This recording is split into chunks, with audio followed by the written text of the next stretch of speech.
Boa noite, meus irmãos. Que a graça do nosso Senhor continue presente na vida de cada um dos irmãos nessa noite.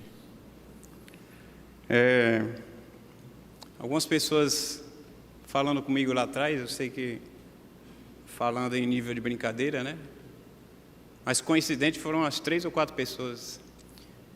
E aí falaram assim, a expectativa aumenta depois que o pai prega de manhã, o filho pregar à noite. Já é uma responsabilidade tremenda a gente subir no púlpito e trazer o recado da parte do Senhor, a mensagem. E aí eu espero que essa expectativa não tenha sido lançada no coração dos irmãos. Mas se foi lançada, o texto que nós vamos ler hoje à noite tem tudo a ver. E que Deus então tenha misericórdia. Salmo 51. Estarei lendo até o verso 17. Compadece-te de mim, ó Deus, segundo a tua benignidade e segundo a multidão das tuas misericórdias. Apaga as minhas transgressões e lava-me completamente da minha iniquidade e purifica de meu pecado, pois eu conheço as minhas transgressões e o meu pecado está sempre diante de mim. Pequei contra ti, somente contra ti, e fiz o que é mal aos teus olhos, de maneira que serás tido por justo no teu falar e puro no teu julgar. Eu nasci na iniquidade e em pecado me concebeu a minha mãe. Eis que te agradas da verdade no íntimo, e no oculto me fazes conhecer a sabedoria. Purifica-me com esopo e ficarei limpo. Lava-me e ficarei mais alvo do que a neve. Faze-me ouvir júbilo e alegria, para que exultem os ossos que esmagaste. Esconde o teu rosto dos meus pecados e apaga todas as minhas iniquidades. Cria em mim, ó Deus, um coração puro e renova dentro de mim um espírito inabalável. Não me lances fora da tua presença, nem me retires o teu Santo Espírito. Restitui-me a alegria da tua salvação e sustenta-me com o espírito voluntário. Então, ensinarei aos transgressores os teus caminhos e os pecadores se converterão a ti. Livra-me dos crimes de sangue, ó Deus, Deus da minha salvação, e a minha língua exaltará a tua justiça. Abre, Senhor, os meus lábios, e a minha boca manifestará o teu louvor. Pois não te agradas de sacrifícios, do contrário, eu os ofereceria, e não tens prazer em holocaustos. O sacrifício agradável a Deus é o espírito quebrantado, um coração quebrantado e contrito, não o desprezarás, ó Deus. Oremos. Deus e Pai, em nome de Jesus, nós nos colocamos diante de Ti, Senhor. Que esse salmo seja uma oração, Senhor, na minha vida, que seja uma oração na vida de cada um aqui esta noite, que Tu tenhas, ó Pai, misericórdia de cada um de nós, que possamos ouvir, Senhor, a Tua voz, que Tu possas me usar, ó Pai, como um simples instrumento nas Tuas mãos, em nome de Jesus. Amém. Meus irmãos, para quem tem filhos, e hoje sendo o dia dos avós, que tiveram o privilégio de acompanhar também os filhos dos filhos, percebem que uma das primeiras palavras que as crianças aprendem, pelo menos no seu sentido, mas talvez não na prática, é a palavra não. A gente ensina essa palavra para estabelecer limites às crianças, e parece que a gente, quando adulto, não fica muito diferente, não modifica muita coisa, porque às vezes nós queremos ultrapassar os limites estabelecidos. Como é difícil para um ser humano você ser, então, estabelecido e falar assim, você só pode ir até aqui. A gente não quer ouvir o não. A gente não quer ouvir aquilo que foge muitas vezes das nossas vontades. É interessante a gente parar para pensar que esse salmo, para mim, um dos salmos de confissão mais bonitos, os salmos gerais mais bonitos que nós temos na Escritura Sagrada, um salmo tão rico, um salmo que mostra a dependência das mãos de Deus. Esse salmo ele foi escrito depois que o profeta Natã confrontou Davi diante de uma situação tão delicada de pecado. Essa história, creio que a maioria dos irmãos conhecem, está relatada lá em 2 Samuel, capítulo 12, verso de 1 a 13, o confrontamento de Natã a Davi. O profeta Natã chega ao rei Davi e, usado por Deus, ele conta uma história de que um homem muito pobre só tinha uma cordeirinha que a criava como se fosse um animal doméstico, que a criava com carinho. E eu fico pensando nos pets hoje, no carinho que as pessoas tratam os pets e levam lá no pet shop, dá banho. Talvez não fosse nesse exagero que a gente vê hoje, mas eu fico imaginando o carinho que esse homem, do qual foi relatada a história, de uma forma ilustrativa. E ele conta ao rei Davi que tinha um outro homem muito rico, que tinha cabritos, tinha bois, e quando ele queria dar uma festa, então ele pegou a cordeirinha do homem pobre para festejar e matou aquela cordeirinha. É interessante que quando Natã ilustra essa história de Davi, usado por Deus, na hora Davi se revolta. E Davi fala assim: vamos matar, manda matar esse homem é digno de morte. Eu fico imaginando Natã conversando com o rei Davi e fala assim: beleza, vamos matar, mas só tem um problema, um detalhe que eu preciso falar para você, um detalhe que talvez faça diferença. Esse homem é você. Meus irmãos, Davi, ele tinha poder agora para fazer o que queria. E quando ele cometeu adultério com Batseba, ele não mediu as consequências. Esse salmo, ele fala de um coração quebrantado, que nós precisamos ter diante de Deus. Um coração quebrantado por Deus, um coração transformado.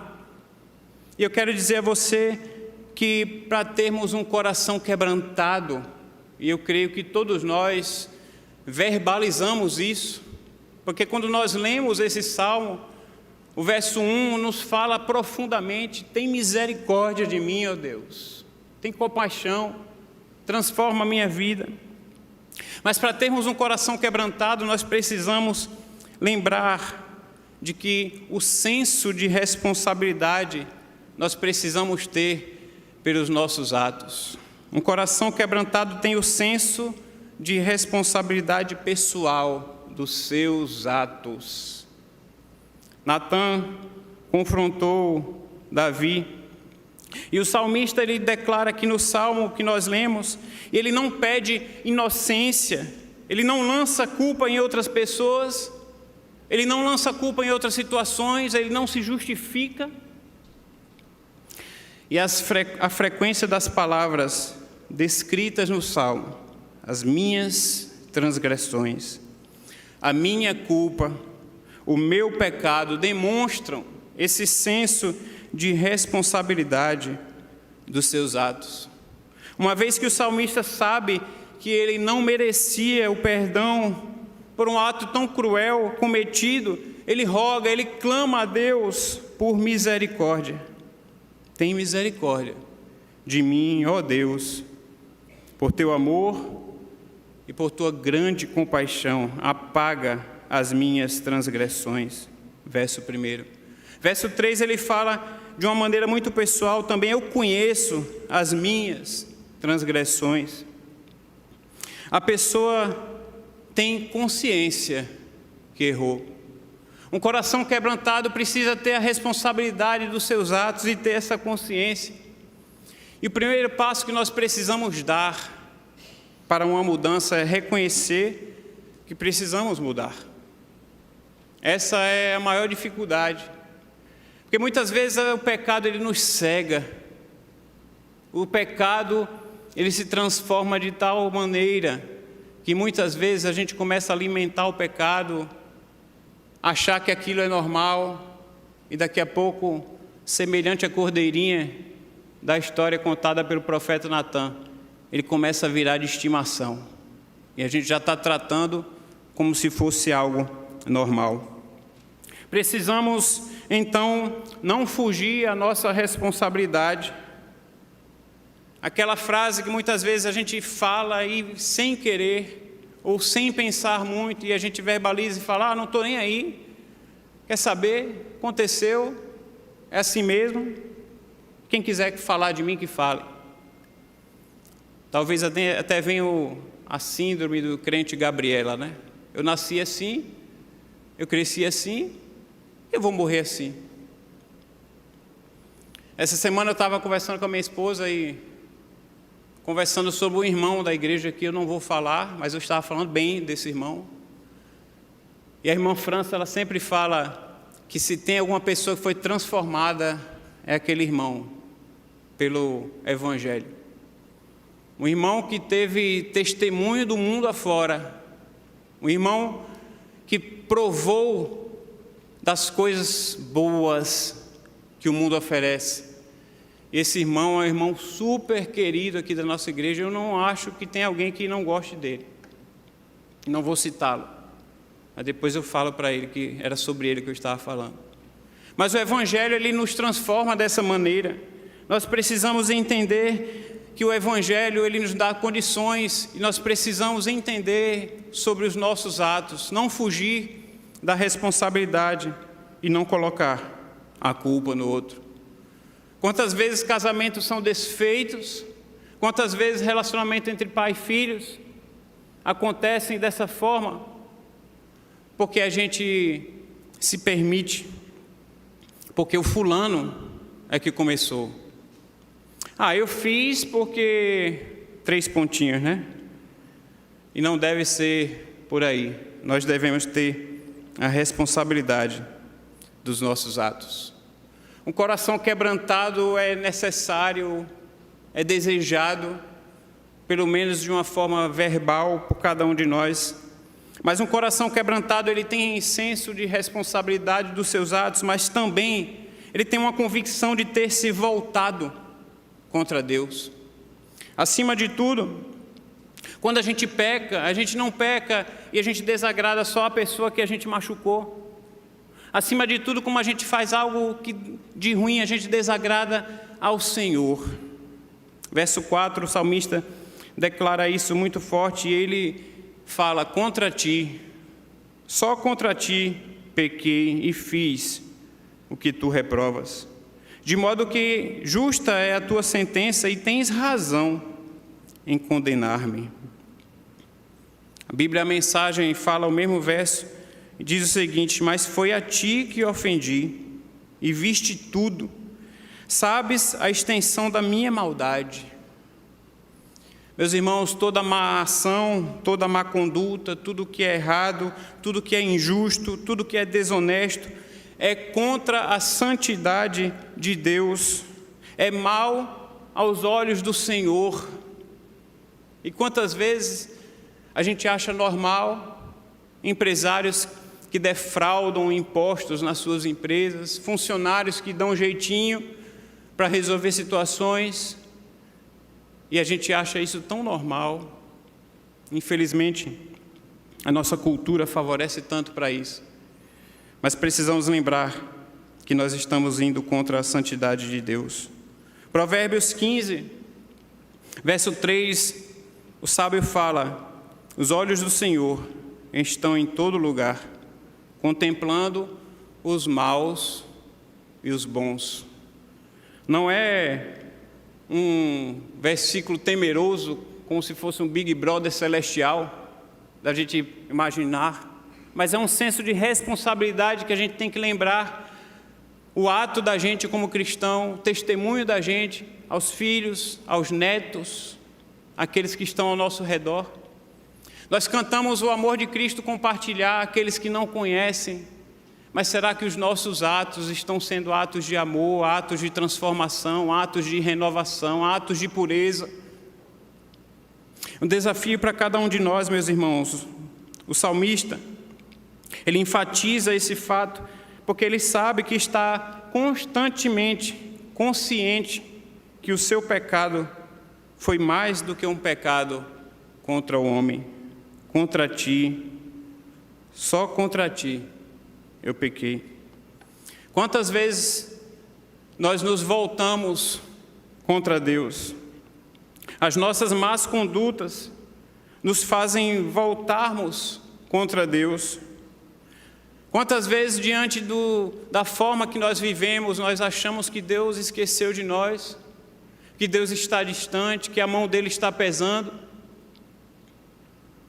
Os nossos caminhos, eles têm consequências que nos deixam distantes de Deus e nos fazem achar que Ele nos esqueceu.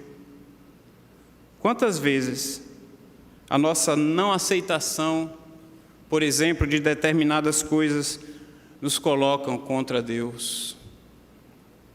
Talvez diante de tragédias, talvez diante de situações que fugiram ao seu controle, você não aceite a vontade de Deus, você não entenda que Deus está preparando você, que está te moldando, que está enrijecendo você. Hoje o pastor Gito pregou e usou o exemplo de uma irmã que teve o seu filho assassinado. Como é difícil. E talvez se alguém chegar e perguntar para mim qual seria a minha reação, eu vou responder igual meu sogro respondeu quando perguntaram isso para ele. Não sei, porque não foi comigo. Mas eu sei que pela graça é possível, porque a graça de Deus, ela pode transformar a nossa vida e os nossos pensamentos. Precisamos buscar constantemente ter um coração quebrantado, pois um coração quebrantado, ele tem responsabilidade dos seus atos. Um coração quebrantado, ele tem consciência que se voltou contra Deus, mas um coração quebrantado, ele também tem um sentimento apaixonante por ser completamente purificado. As frases que aparecem no salmista, amontoadas em intensidade e em fervor, nós podemos perceber isso. Ele fala no verso 1, apaga. Verso 2, ele fala, lava-me e purifica-me. Verso 7, ele enfatiza de novo e fala, purifica-me, lava-me. Verso 9, ele fala, apaga. Ele repete de uma forma tão intensa, porque o desejo do salmista era, apaga. Isto é, obscurece como por uma espessa nuvem, como em Isaías 44, 22, diz, apaguei as tuas transgressões como a névoa e os teus pecados como a nuvem. Ou apagar, quem sabe no sentido de ter uma dívida anulada mediante um pagamento, tirar do SPC celestial, né? O sonho de muita gente sair o nome do SPC sem pagar a dívida, já pensou? Que bênção. Apagar talvez no sentido de ser removido da face da terra, como em Gênesis 7,4, quando Deus fala a Noé, daqui a 7 dias farei chover e sobre a terra 40 dias e 40 noites, e farei desaparecer da face da terra todos os seres vivos que fiz. O salmista também enfatiza e ele fala, não só apaga, o desejo dele também é de ser lavado pelo Senhor, isto é, tira a mancha, Senhor. O salmista, ele se sentia sujo diante do seu pecado, ele se sentia imundo diante daquela realidade que ele cometeu. E o salmista começa pedindo uma purificação externa a Deus, purificar com o hisopo. Verso 7. O hisopo era uma erva que tem propriedades medicinais e elas eram usadas no tratamento de asma, bronquite, inflamações na boca, garganta. Eu descobri um texto enorme que, se eu fosse ver as propriedades do hisopo, eu ia passar uma boa parte da mensagem só falando. E aí podia até ser que muitos irmãos não buscassem mais os médicos, né? Só fazer um banho de sopo. Então eu preferi falar só algumas propriedades que eu achei aqui. Purificar com isopo está relacionado então com o ritual de purificação que é relatado lá em Levítico. Ele relata o uso do isopo para ser purificado externamente. O salmista fala: lava-me. Talvez o desejo dele de ser lavado como um leproso era lavado e declarado puro após a lavagem. Talvez esse era o desejo do salmista. Mas também quando o salmista fala ao Senhor: Senhor, purifica-me. Esse desejo de ser purificado também era um desejo interior. Com esse pedido de um coração regenerado e um espírito constante e renovado, a ênfase agora ela passa a ser para a purificação interior. Quando no verso 10, um dos versos mais bonitos desse salmo, ele fala então: cria em mim, ó Deus, um coração puro e renova dentro de mim um espírito estável. Eis, meus irmãos, um enorme desafio para mim e para você: ter um coração quebrantado, se livrar de coisas que nos deixam manchados, não só externamente, mas se livrar de coisas que nos deixam manchados internamente. Jesus, combatendo os escribas e fariseus, ele fala de uma forma não delicada, porque a gente prega que Deus é amor, mas Deus falava a verdade, doesse a quem doer. E ele falou aos escribas e fariseus que muitas vezes a gente está preocupado em ser bonito e cheio de formosura por fora, mas por dentro estão cheios de imundície. O salmista ele declara de uma maneira muito forte esse desejo de ser purificado internamente. Reconhecendo então, meus irmãos, que precisamos ser limpos, nós buscaremos com toda a intensidade de coração essa purificação pelos nossos pecados. Precisamos de um coração quebrantado diante do Senhor, não só verbalizar, mas agir, e é difícil. Um coração quebrantado, ele tem a responsabilidade pelos seus atos, ele tem consciência que se voltou contra Deus, ele tem um sentimento apaixonante por ser completamente restaurado pelo Senhor. Ele reconhece, acima de tudo, que Deus se agrada e não despreza um coração quebrantado. Verso 17, o salmista fala: os sacrifícios que agradam a Deus são um espírito quebrantado.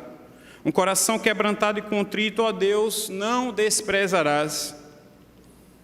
Quero dizer a você que Deus tem pouco ou talvez nenhum interesse em formalidades exteriores. Os sacrifícios que Deus quer de mim e de você são um culto de um coração contrito, um culto de um coração livre de toda obstinação e um coração humilde por seu próprio oferecimento a Ele. Romanos 12, verso 1, Paulo coloca aqui: portanto, irmãos, rogo-lhes, pelas misericórdias de Deus, que se ofereçam em sacrifício vivo, santo e agradável a Deus. Este é o culto racional de vocês. O senso de pecado e de culpa do salmista exigem muito mais do que ofertas queimadas. Por isso ele oferece o seu espírito quebrantado, por isso ele oferece diante de Deus o seu coração contrito, o seu coração arrependido verdadeiramente. Davi era um pecador. O texto lá em 2 Samuel fala que Natã falou a Davi que o que ele fez foi algo muito ruim diante do Senhor. Davi desagradou ao Senhor. E se fosse nos tempos de hoje, se o profeta Natã colocasse diante de mim, de você, contasse uma historinha fictícia de tal forma que viesse tocar na nossa ferida, qual seria a nossa reação? A gente vê histórias de perdão, histórias da graça, histórias de transformação, histórias de renovação diante de Deus, e a gente acha tão bonito. Mas é muito mais difícil nós sermos o agente ativo da renovação, do perdão, da purificação. Quando eu pastoreava lá em São Paulo, em meio à pandemia, uma irmã deixou de falar comigo, ficou com raiva de mim. Saiu da igreja, deixou de ir para a igreja, e algumas pessoas me procuravam e falavam assim: a irmã fulana está falando mal do senhor. Eu falei: tá bom, ela pode ficar à vontade. Cada um faz aquilo que achar por bem. Infelizmente eu não posso fazer nada a não ser orar. E aí um dia, quando começou a voltar aos cultos, a gente estava lá no estacionamento, a gente tinha feito uns banquinhos assim, igreja pequena, tem muito isso, né? Os irmãos parecem que perdem a noção da hora, acaba o culto e fica conversando, a gente tem que meio que expulsar os irmãos. Eu já estava quase expulsando os irmãos, falava: amanhã tem escola, preciso levar os meninos para a escola, e a quantidade de irmãos diminuiu. E aí eu quase já para sair, alguns irmãos ainda no estacionamento, e chega aquela irmã, pós-culto, e ela chega para mim e fala: pastor, eu quero falar com o senhor. Eu falei: tá bom, minha irmã, vamos falar. A irmã quer que eu vá para o gabinete, é uma conversa extensa, pode ser aqui, o que é que a irmã prefere? Pode ser aqui mesmo, pastor. Tá bom, fui ao canto, e aí alguns irmãos que sabiam desse movimento, não porque eu falava, mas porque ela falava de mim aos outros, e ficaram espantados. E ela me procurou e falou assim: pastor, eu estou te procurando e eu vou ser direto ao assunto, porque no meio da pandemia eu comecei a orar mais. No meio da pandemia eu comecei a buscar mais ao Senhor. E o Espírito Santo me mandou aqui hoje para te pedir perdão. E aí eu falei assim: poxa, ela falou: eu peguei uma raiva do Senhor que eu não conseguia passar na frente da igreja. Ainda usou essa expressão. E aí eu brinquei e falei assim: mas qual foi o motivo que eu fiz para a irmã ter tanta raiva de mim? Ela falou: não tinha motivo nenhum, nunca teve. E aí o Espírito Santo me mandou aqui hoje para eu pedir perdão para o Senhor. E aí eu brinquei, alguns irmãos que convivem comigo sabem que eu sou muito brincalhão, apesar da minha cara fechada. Aí eu brinquei com ela e falei: irmã, se não fosse a pandemia, eu até daria um abraço na irmã agora. E ela começou a chorar e falou assim: não seja por isso. E me abraçou. E aí ela falou: eu vim aqui só para isso. E ainda quero falar para o senhor o seguinte: eu não vou voltar para a igreja, porque eu comecei a frequentar outra igreja, estou me sentindo útil em outra igreja, mas agora estou com meu coração aliviada por ter sido usada por Deus, e não foi fácil. E quando a irmã foi embora, que eu voltei próximo aonde os irmãos estavam e viram, né? Alguns irmãos já, aqueles mais curiosos, né? Aí eu falei assim: ela veio me pedir perdão, gente. E aí, a reação de alguns, que acaba sendo a nossa reação, aqueles mais próximos, aqueles que têm um cuidado maior com o pastor, vocês já imaginam qual foi a reação? Pastor, cuidado. Cuidado que, como diria aquelas brincadeiras, tem caroço nesse angu, algo de errado não está certo, alguma coisa ela vai aprontar. Eu falei assim: olha, meus irmãos, é uma situação que a palavra de Deus fala que cada um prestará contas de si mesmo a Deus. E se ela está com segundas intenções, se ela está fazendo algo para me prejudicar, a mim não interessa. A mim interessa acreditar que foi o Espírito Santo que a convenceu de agir dessa forma. E aí eu trago essa ilustração da vida real, para que nós possamos pensar, se fosse o profeta Natan no dia de hoje, quando o pastor exorta, quando o pastor Marcos fala uma mensagem, você acha que foi para você, quando o pastor Davi, pastor Ronaldo, pastor Benevando, pastor Marcos Felipe, qualquer um dos pastores da igreja, pastor Gilton, enfim, o velhinho hoje está atacado, né?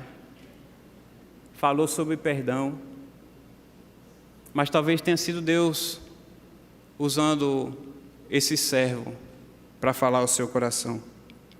Às vezes nós somos ligeiros para apontar só o defeito no outro, mas nós somos muito lentos para reconhecer que o erro também está em nós. Deus quer de nós um coração quebrantado. Deus quer lavar a nossa vida de tudo que desagrada a Ele.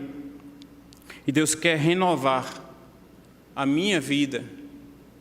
Deus quer renovar a sua vida, reconhecendo a cada dia que o nosso coração necessita mais e mais dele.